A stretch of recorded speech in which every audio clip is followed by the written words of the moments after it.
On education. आज आपका science का चैप्टर 5th होगा, the fundamental unit of life. पहले हम लोग फंडामेंटल यूनिट ऑफ लाइफ के पहले इंट्रोडक्शन पार्ट मतलब बेसिक फैक्ट्स पढ़ेंगे, फिर हम चैप्टर की तरफ धीरे धीरे जाएंगे। ठीक है, तो पहले बात करते हैं चैप्टर के नाम के हिसाब से, the fundamental unit of life. नाम से ही आपको क्या पता चल रहा है? फंडामेंटल मतलब जो बहुत बेसिक हो, मतलब ऐसा फंडामेंटल जो लाइफ से रिलेटेड हो। मतलब लाइफ से रिलेटेड सबसे फंडामेंटल चीज़ क्या है? सेल।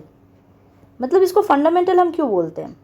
सेल को हम फंडामेंटल इसलिए बोलेंगे क्योंकि जितनी भी लाइफ्स है वो सारे कहाँ से ओरिजिनेटेड है? हमारे सेल से ओरिजिनेटेड है।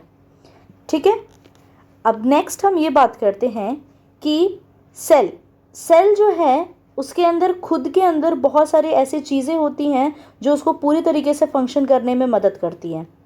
मैं आपको धीरे धीरे बताऊंगी सेल के अंदर क्या है। इस चैप्टर के आगे जैसे जैसे हम जाएंगे इसके अंदर बताऊंगी सेल के कौन कौन से ऑर्गेनेल्स हैं, क्या है, किनका क्या फंक्शंस है, सब कुछ मैं धीरे धीरे आप लोगों को बताऊँगी।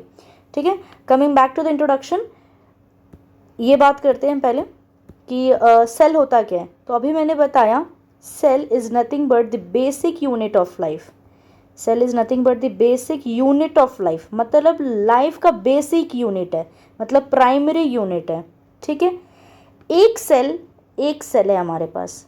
ठीक है, ऐसे जब बहुत सारे सेल मिलेंगे, 1 2 3 4 5 6, बहुत सारे, आप गिन नहीं सकते, बहुत सारे सेल बनेंगे, मिलेंगे एक दूसरे के साथ, तो ये मिलके बनाते हैं टिश्यूज़। जो मैंने यहाँ पे लिखा है वो मिलके क्या बनाते हैं यहाँ पे? टिश्यूज़। तो हमें अगर डिफाइन करना इन सिंपल लाइन तो हम बोल सकते हैं group of cell makes the tissue. Okay, I hope समझ में आ रहा हो। कुछ डाउट हो तो आप कमेंट सेक्शन में कर सकते हैं। नेक्स्ट, अब बहुत सारे ये इस टाइप के टिश्यू, ये मान लो एक पैकेट ऑफ टिश्यू है। ठीक है, एक पैकेट ऑफ टिश्यू है, ऐसे और दूसरे पैकेट ऑफ टिश्यूज होंगे जो मल्टीपल सेल से बन के मिलेंगे, और जब ये दोनों मिल जाएंगे तो ये क्या बन जाएगा? एक ऑर्गन।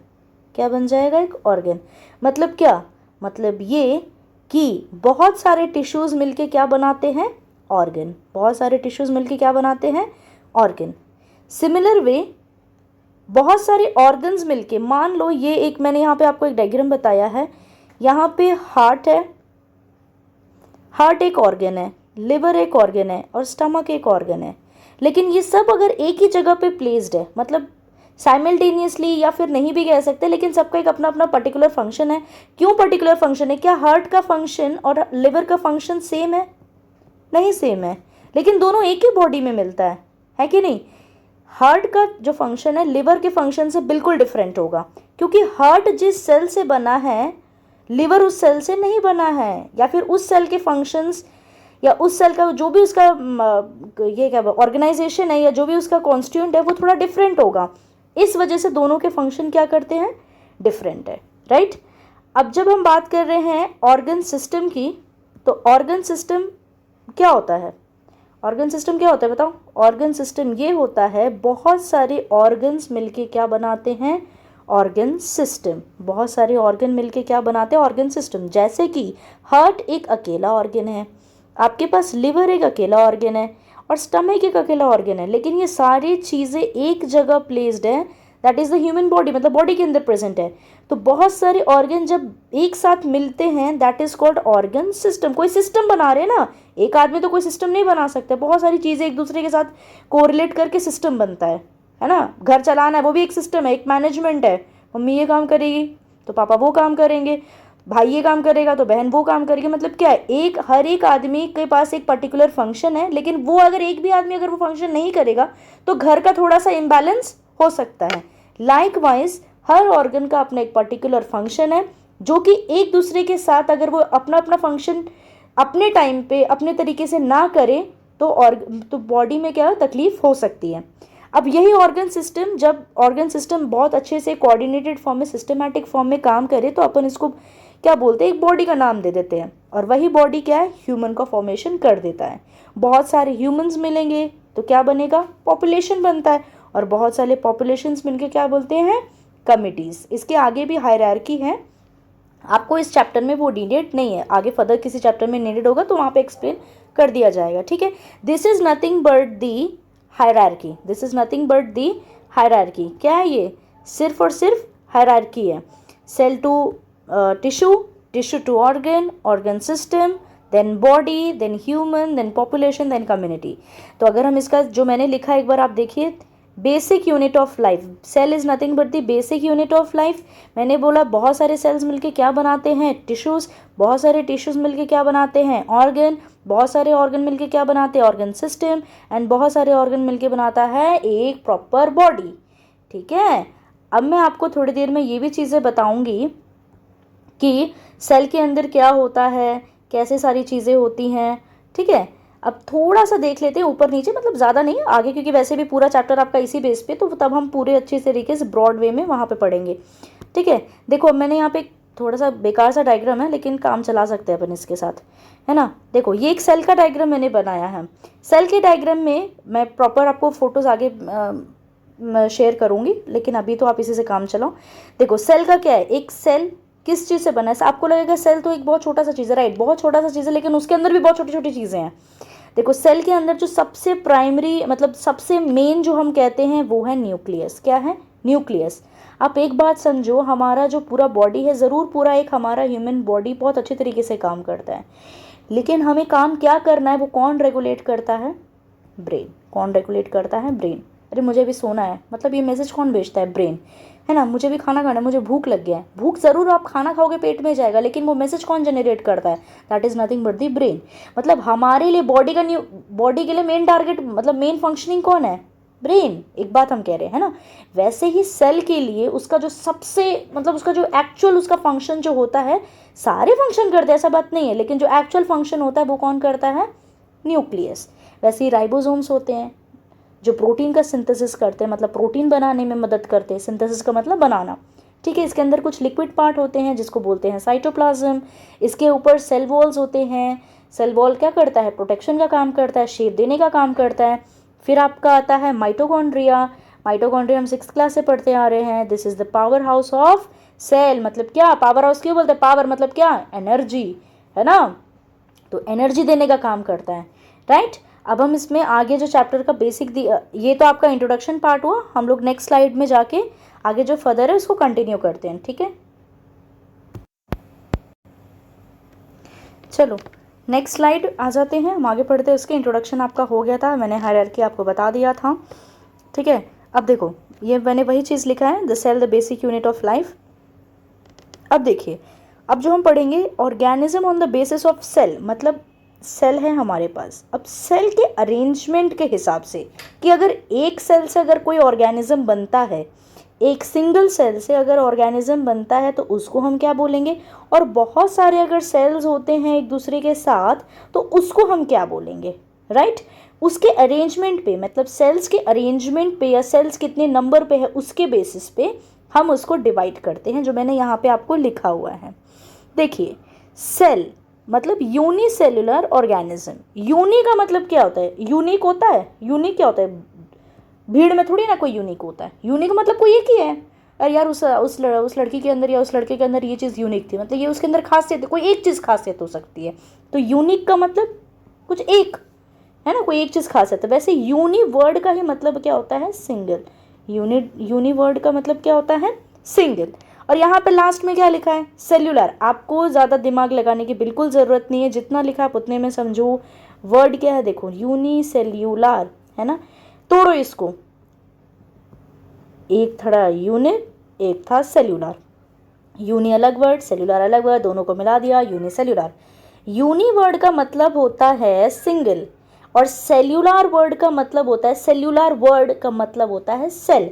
मतलब ऐसे ऑर्गेनिज्म जो एक सिंगल सेल से बने हो उसको हम क्या बोलेंगे? यूनिसेल्यूलर। तो अगर हमको इसको डेफिनेशन में लिखना है, अपने वोकैब में लिखना है, तो हम क्या लिख सकते हैं? सिंपल, जो हमने हिंदी में बोला है उसी को हमको इंग्लिश में कन्वर्ट कर देना है, ठीक है। अब देखिए, organism which is made up of single cell is called as unicellular organism. यही भी लिखा है, ऑर्गेनिज्म जो कि एक सिंगल सेल से बना हुआ है उसे हम बोलेंगे यूनिसेल्युलर ऑर्गेनिज्म। सिर्फ इतना ही, ठीक है। इसमें एक एग्जाम्पल आप ले लीजिए, अमीबा। ठीक है, अमीबा। अमीबा क्या है, एक सिंगल सेल है। अमीबा का फर्स्ट ऑफ ऑल अमीबा का कोई अपना कोई एक डिस्टिंक्ट शेप नहीं होता है। जैसे इंसान का है ना कि एक नाक होता है तो आँख होता है तो कान होता है, नॉर्मल तो कुछ भी हो जाता है। आपको हो गया अरे मैडम कुछ ये भी तो होते हैं, ऐसे भी तो हमने केसेस देखे, नहीं। अरे एक नॉर्मल इन जनरल बात कह रहे हैं कि एक नाक होती है, नाक बीच में ही होती है ना, दो आँखें होती है, दो कान होता है, मतलब एक हमारा एक पर्टिकुलर स्ट्रक्चर है। लाइक वाइज हमारा पर्टिकुलर स्ट्रक्चर, लेकिन अमीबा के पास उसका कोई शेप का कोई पर्टिकुलर स्ट्रक्चर नहीं है। मतलब आपको ऐसे भी उसको बना दोगे एग्जाम में, अब वो अमीबा डिक्लेयर हो जाएगा, ठीक है। एक सेल है, लेकिन मैंने क्या बोला, एक सेल है लेकिन उसके अंदर बहुत सारे ऑर्गन्स हैं, उसके खुद के छोटे छोटे ऑर्गन्स हैं, जो पिछले क्लास में मतलब पिछले स्लाइड में आपको बताया था, जैसे कि राइबोसोम, माइटोकॉन्ड्रिया, साइटोप्लाज्म, ये सारे उसके ऑर्गन्स है। तो वो एक सेल, मतलब जब आप ये सोचो कि ये एक अकेला सेल एक ऑर्गेनिज्म हो सकता है, मतलब क्या, मतलब जो एक ऑर्गेनिज्म होगा उसके अंदर जितने भी फंक्शंस होगा ये अकेला सेल करने के केपेबल है। मतलब खा भी सकता है और निकाल भी सकता है, दोनों, है ना। तो ये खा भी सकता है और निकाल भी सकता है, इतना इसके अंदर केपेबल है। तो सिंगल सेल ऑर्गेनिज्म मतलब अमीबा हो गया, क्लेमाइडोमोनास हो गया, पैरामीशियम हो गया, बैक्टीरिया हो गया, ये सारे यूनिसेल्युलर ऑर्गेनिजम्स हैं, right. Coming to the next which is multi cellular organism. अच्छा, अब यूनी को तोड़ा था, अब मल्टी को तोड़ते हैं। मल्टी होता है मल्टी सेल्युलर। मैं बहुत मल्टी टैलेंटेड हूँ, मैं हूँ नहीं, मैं बस बात कर रही हूँ, है ना। आप लोग होंगे मल्टी टैलेंटेड। अब मल्टी का मतलब क्या होता है, मतलब मैनी। मल्टी का मतलब क्या, मैनी, मतलब बहुत सारे, मतलब बहुत सारा टैलेंट है। वैसे यहाँ पे नाम क्या आया है, मल्टी, तो हम मल्टी का मतलब समझते हैं कि मल्टी मतलब मैनी। वही मैंने पिछले अभी बताया था कि सेलुलर का मतलब क्या होता है, सेल। सेलुलर का मतलब क्या होता है, सेल, मतलब ऐसा ऑर्गेनिज्म जो कि एक नहीं बल्कि एक से ज़्यादा, मतलब बहुत सारे सेल से मिलके बनता है, वैसे ऑर्गेनिजम्स को हम बोलते हैं मल्टी सेल्युलर ऑर्गेनिजम्स, जिसमें एग्जांपल्स क्या आते हैं, प्लांट्स एंड फंगई, ठीक है।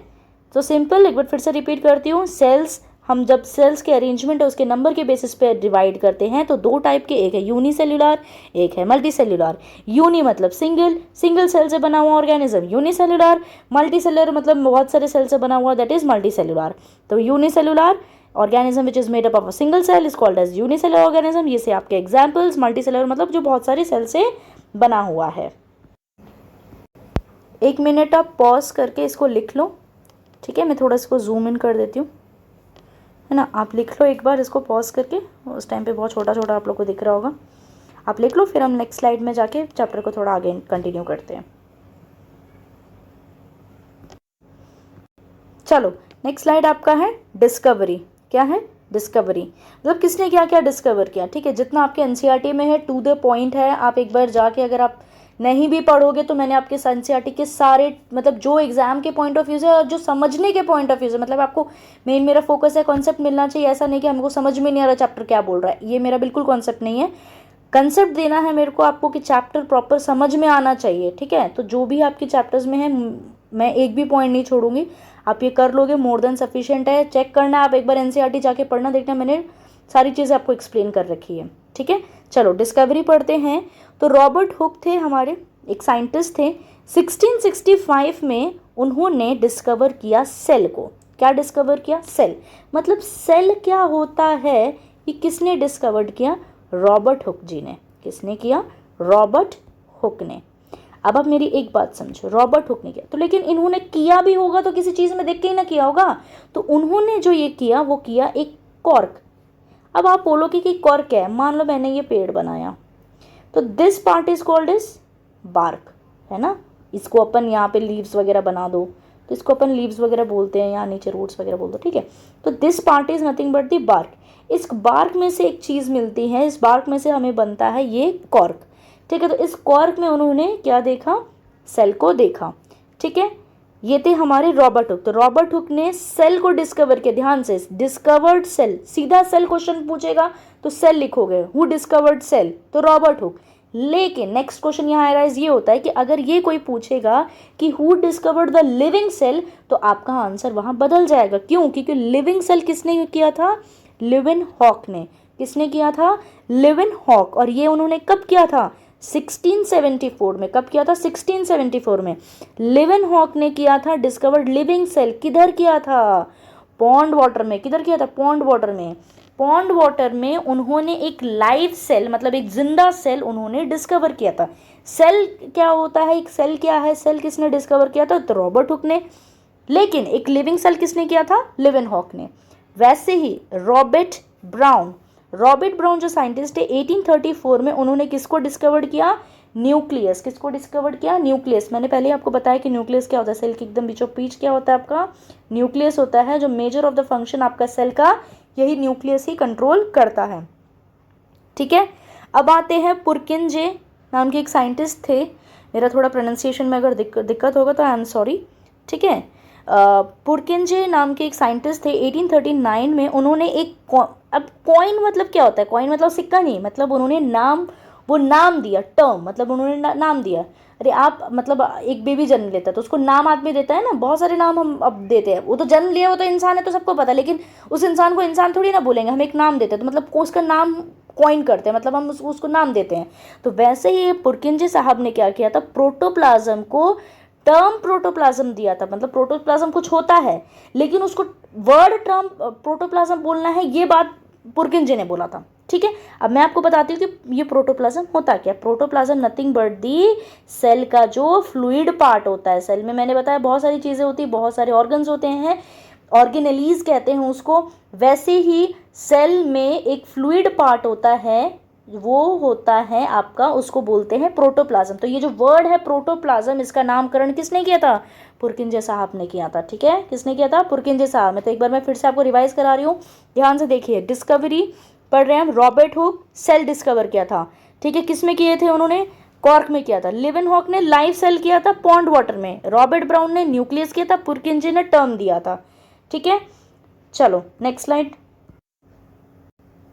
चलो कमिंग टू सेल थियरी, ये हमारा आज के लास्ट टॉपिक होगा। ठीक है, इसके आगे जो हम नेक्स्ट चैप्टर मतलब नेक्स्ट वीडियो में पढ़ेंगे, मैं आपको अपलोड कर दूंगी, है ना।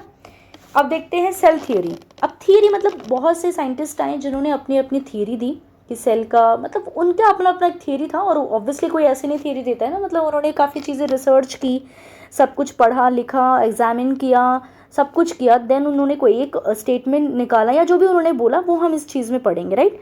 देखिए, दो साइंटिस्ट थे जिनका नाम था Schleiden, wait let me zoom, Schleiden and Schwann. मैं अभी फिर से कह रही हूँ, अगर मेरा प्रोनाउंसिएशन में थोड़ा दिक्कत होगा तो आई एम सॉरी। ठीक है, आप थोड़ा एडजस्ट कर लीजिएगा। चलो, शील्डेन एंड श्वान, ये 1838 में और ये है 1839 में। इन्होंने सेल के बारे में कुछ बोला, जो इन्होंने बोला वही थियरी बन गई, राइट। वही अभी मैंने बोला कि जो इन्होंने बोला एक बार में नहीं ऐसे सो के उठे और बोल दिया, नहीं। उन्होंने काफ़ी जो भी अपने रिपोर्ट्स या जो भी उन्होंने पढ़ाई लिखाई की, जो भी उन्होंने रिसर्च किया, उसके द्वारा या उस जरिए के द्वारा उन्होंने जो भी बातें बोली वो उन्होंने थियरी में डाली। दैट इज, उन्होंने ये बोला कि all plants and animals composed of cell and cell is the basic unit of life. अगर आपको बोर्ड में ये क्वेश्चन आता है, आपको अगर अपने एग्जाम में ये क्वेश्चन आता है कि cell is basic unit of life, किस साइंटिस्ट ने दिया था अपनी थियरी में, किस साइंटिस्ट ने अपनी थियरी में दिया था, तो वो जो साइंटिस्ट थे वो थे शील्डेन एंड श्वान। ये दो साइंटिस्ट थे जिन्होंने ये बोला था कि सेल जो है एक बेसिक यूनिट ऑफ लाइफ है। ये बात, ये लाइन, ये किसने दिया था? शील्डेन एंड श्वान ने दिया था। ठीक है, और उन्होंने ये क्या बोला था? अभी मैंने आपको सारी चीज़ें पढ़ा दी, आपको तो सारी चीज़ें पता है, लेकिन जब हमें जो पता है वो इन्हीं के द्वारा पता है, राइट। तब इन्होंने बोला था कि जब ऑब्वियस सी बात है, जब लाइफ का बेसिक यूनिट क्या है? सेल। तो बहुत जो भी प्लांट्स हैं, है ना, जो भी एनिमल्स हैं, ये सारी चीज़ें किससे बनी हुई हैं? सेल से बनी हुई है। तो यही बोला, all the plants and animals are composed, मतलब बने हुए हैं। किससे बने हुए? सेल से बने हुए, राइट। किससे बने हुए हैं? सेल से बने हुए हैं। ठीक है, चलो नेक्स्ट साइंटिस्ट आते हैं। अब एक साइंटिस्ट का नाम है रुडोल्फ वर्च्यू। ठीक है, इनका ईयर आपका है 1858। इन्होंने क्या किया था? एक्सपैंडेड दिस सेल थियरी, मतलब सेल थियरी इन दोनों ने तो दिया ही था, लेकिन उनमें इन्होंने अपना कुछ स्टेटमेंट क्या किया था? ऐड ऑन किया था, एक्सपैंड किया था। मतलब वो है, लेकिन उसमें इन्होंने अपनी जो खोज थी, अपनी जो रिसर्च थी, उसके बेस पे इन्होंने क्या बोला था ये हम देखते हैं, right. Expanded the cell theory by what, क्या आप दे के दिया एक्सपैंड किया था? all cells arise from the pre-existing cells। क्या बोला था? all cells arise from the pre-existing मतलब pre मतलब होता है पहले, एग्जिस्टिंग मतलब होता है रहता है, एग्जिस्ट कर रहा है मतलब रह रहा है, रहना, है ना। तो मतलब कोई एक सेल जो पहले से है उसी से नया सेल बना है, बोलने का ये मतलब है। कैसे? क्योंकि जो एक सेल होता है, मान लो ये एक सेल है, ये सेल क्या करता है आगे जाके अपने आप को डिवाइड करता है, क्या करता है अपने आप को जाके डिवाइड करता है, डिवाइड करके दो ऐसे एक एक सेल बना देता है, ठीक है। तो अब क्या बोलेंगे, ये जो न्यू सेल है, ये क्या है, न्यू सेल, ये किससे बना है, जो ऑलरेडी सेल था, मतलब क्या, प्री एग्जिस्टिंग सेल हुआ ये, है ना, ये क्या हुआ, प्री एग्जिस्टिंग सेल हुआ। तो नया सेल किससे बना है, पहले वाले सेल से, तो क्या बोलेंगे इसको, प्री एग्जिस्टिंग सेल, ये है ना प्री एग्जिस्टिंग सेल, इससे बना हुआ है, ठीक है। देखो इन्होंने क्या, ये क्या आगे बोल रहे, ही observed and understand complex structure of cell and its various organelles। Organelles क्या होते हैं, जो सेल्स के अंदर, जैसे राइबोसोम्स, न्यूक्लियस, साइटोप्लाज्म, ये सारी चीज़ें, इनको ऑर्गेनेलिज बोलते हैं।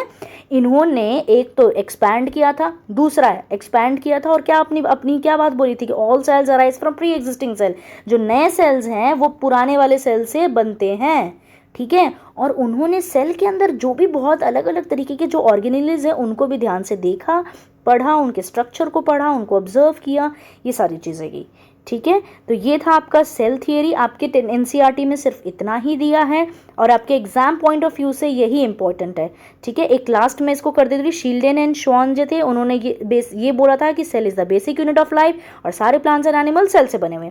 लेकिन जो वर्च्यू साहब थे वो उन्होंने क्या किया था, उन्होंने बोला कि नहीं मुझे अपना भी कुछ ऐड करना है, मैंने भी कुछ खोज खबर किया, तो उन्होंने एक्सपैंड किया था सेल थियरी को, और उन्होंने ये बोला था कि सेल जो है वो एक जो सेल है वो एक न्यू सेल जो है वो प्री एग्जिस्टिंग सेल से ही आया हुआ है। So that's for the today's class. I hope आपको क्लास समझ में आया होगा। कोई भी डाउट होगा तो आप कमेंट सेक्शन में कर सकते हैं, हम आपको वहीं रिप्लाई कर देंगे, और अगर ऐसा कुछ एक्सप्लेनेटरी फॉर्म होगा तो आई विल मेक श्योर कि मैं नेक्स्ट क्लास में आपको रिपीट करूँ। Thank you, this is for today's class. हम आपको नेक्स्ट क्लास में फिर मिलेंगे, ठीक है। तब तक के लिए बाय बाय, टेक केयर।